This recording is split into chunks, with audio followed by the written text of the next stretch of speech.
Eh bien bonjour à toutes et à tous, c'est Anthony Klinger de la chaîne Acadev et aujourd'hui je suis très heureux de vous retrouver pour cette dernière vidéo de 2023.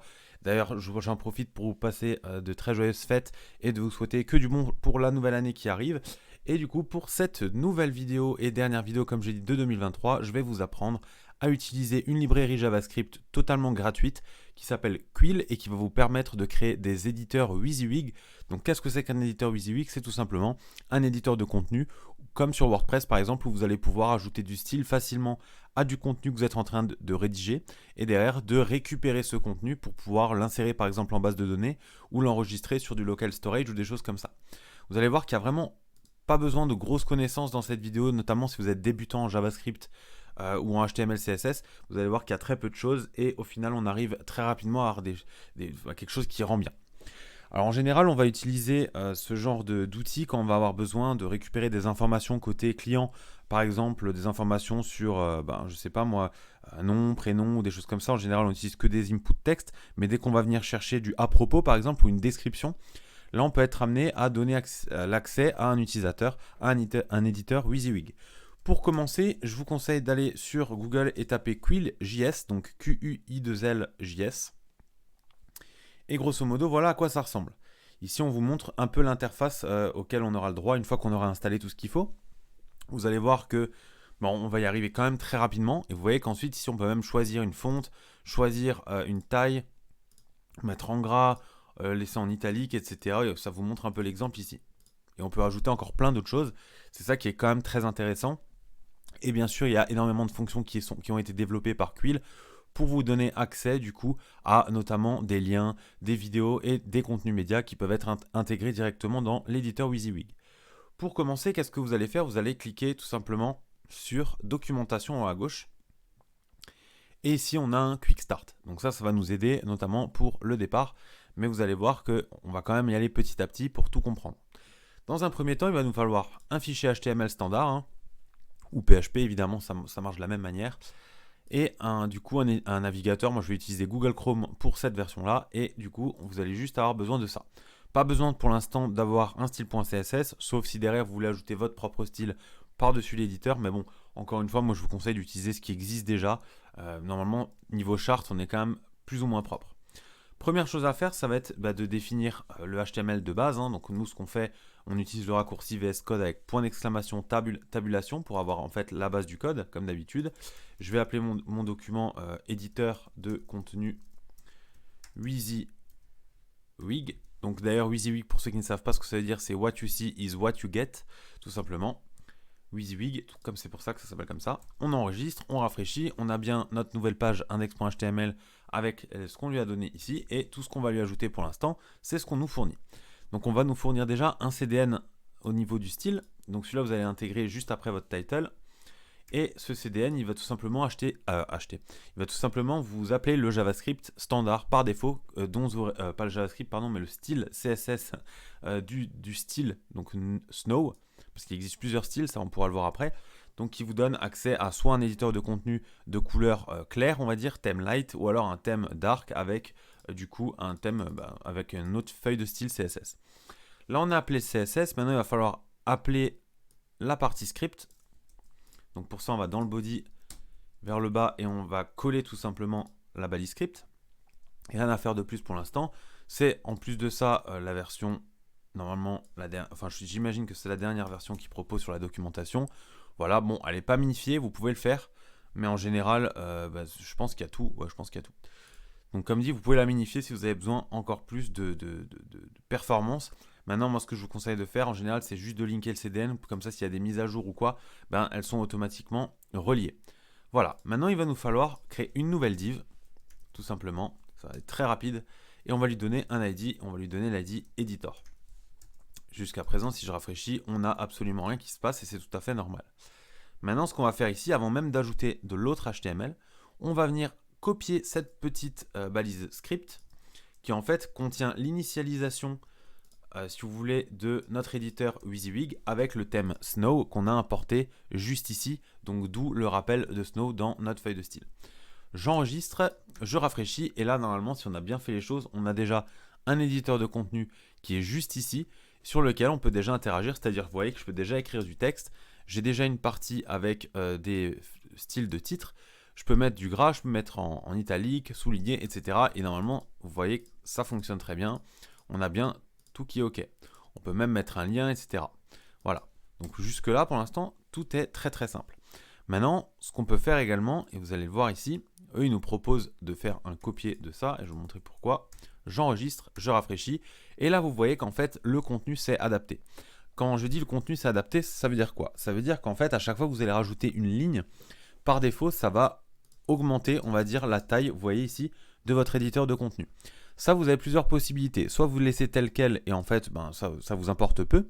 Soit vous allez choisir de définir une taille par défaut, avec une min 8 par exemple, ou une taille maximale par défaut avec un max 8, ou un 8 pour vraiment fixer la chose. Ça, encore une fois, pour faire ça, vous inspectez, vous allez sur votre éditeur, et juste ici, vous pouvez, il me semble que c'est sur celui-là plutôt, sur QL Editor, lui fixer une 8, par exemple, si je lui mets un 500 pixels, vous voyez que j'ai fixé à 500 pixels, et que du coup, on ne pourra pas aller en dessous. Si je fixe 200 pixels, pour vous montrer un exemple, voilà. Et là, je colle. En fait, on a bien la scroll bar qui s'affiche ici pour avoir le contenu.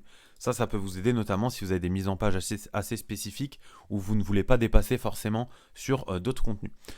Voilà pour la base. Et là, vous voyez qu'on a déjà en fait, notre éditeur WYSIWYG avec pas mal de choses. Maintenant, vous pouvez très bien aller dans Configuration ici. Voilà. Ici, il vous donne un peu tout ce qu'on a déjà fait. Et là, il vous montre qu'on peut ajouter plusieurs choses. On peut ajouter des modules. Donc en fait avec la toolbar par exemple, c'est-à-dire concrètement des modules à l'intérieur de ça. Un placeholder, donc ça c'est par rapport au texte par défaut, comme vous avez dans les inputs traditionnels. Par exemple ici si je vire tout ça, je rafraîchis, vous voyez que par défaut on n'a bien rien du tout. Mais si je mets une virgule et que je colle mon lien, on a bien ici un placeholder, enfin que je colle mon lien, mon placeholder, on a bien ici le placeholder qui vient se mettre à l'intérieur du contenu, tout simplement. Ensuite, on peut également faire du read-only. Donc ça, c'est-à-dire par exemple, c'est l'équivalent d'un texte area, mais sur lequel vous êtes en lecture seule. Du coup, vous entendez normalement, je ne peux pas écrire, ni copier-coller. En fait, c'est un peu, on va dire que c'est plus utilisé pour de l'affichage du coup que pour de l'édition de contenu, tout simplement parce que ça va nous permettre de faire que la lecture seule. Donc pas très intéressant. Nous, on va revenir à ça. On va descendre encore un peu. On peut choisir de débugger à true ou false, donc évidemment pour voir, à warn, pardon, pour avoir du coup les erreurs s'il y en a. On peut choisir les formats, les modules. D'ailleurs, on peut aller voir vite fait les différents modules qui sont disponibles. Voilà, vous avez par exemple la partie history. Donc ça veut dire que là, l'history, normalement, si je dis pas de bêtises, c'est tout simplement la méthode de pouvoir revenir en arrière. Voilà, c'est ça tout simplement. Ensuite, vous pouvez étendre, on va dire, toute la partie structure JavaScript pour pouvoir ajouter vous-même des choses au module. Donc ça va être un peu plus poussé, notamment si vous n'avez pas trop de connaissances en JavaScript, je vous déconseille d'y toucher. Mais enfin, quelque chose qui peut vous intéresser, c'est les thèmes. Et pour ça, vous voyez qu'avant, on avait choisi Snow, mais on aurait pu très bien ici choisir Bubble. Et pour ça, il suffit de changer ici Bubble et ici. On enregistre, on rafraîchit et normalement, alors Bubble, voilà, de ce que je comprends, en fait, il n'y a rien du tout, tout simplement. C'est juste que vous avez la partie editing, comme ça. Voilà. C'est is a simple tooltip base theme. Ensuite, vous avez Snow, qui est comme ça. Et après, vous pouvez customiser, j'imagine, avec les toolbar modules. Donc voilà, vous pouvez ajouter des choses à cette barre-là, tout simplement. Voilà. Il y a plein de choses. Voilà, vous pouvez mettre pas mal de choses. N'hésitez pas à aller voir un peu la documentation. Il y a quand même énormément de choses à faire, notamment lorsque vous voulez donner accès à des fonctionnalités sur des liens, des médias, etc. Maintenant, moi, je vais juste vous montrer encore une dernière chose qui est quand même, selon moi, très intéressante et utile si dès le moment où vous allez du coup commencer à rédiger. On va reprendre leur exemple de base pour pas s'embêter. Voilà, je vais venir copier juste l'éditeur. J'enregistre. On a donc notre contenu, mais maintenant, imaginons que nous, au clic sur un bouton, on aimerait le récupérer. Comment on va faire ça? On va tout simplement créer un bouton. Et là, on va marquer, par exemple, je sais pas moi, enregistrer. On va lui mettre un clic avec une fonction, save text, par exemple.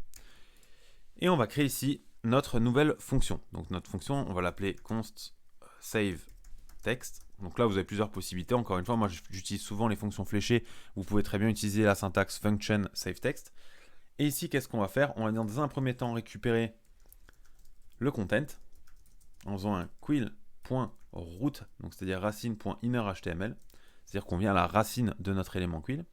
Et ensuite, ici, on va faire un console.log, puisque pour l'instant, on va rien faire, du HTML content.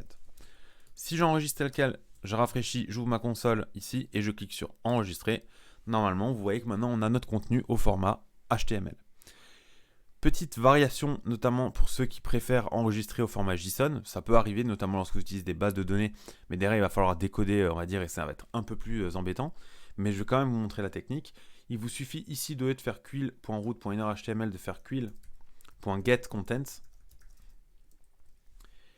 Et ensuite ici, créer un let JSON, faire un JSON.stringify pour transformer en texte. Et ici, on va afficher notre JSON. J'enregistre, je vide tout ça.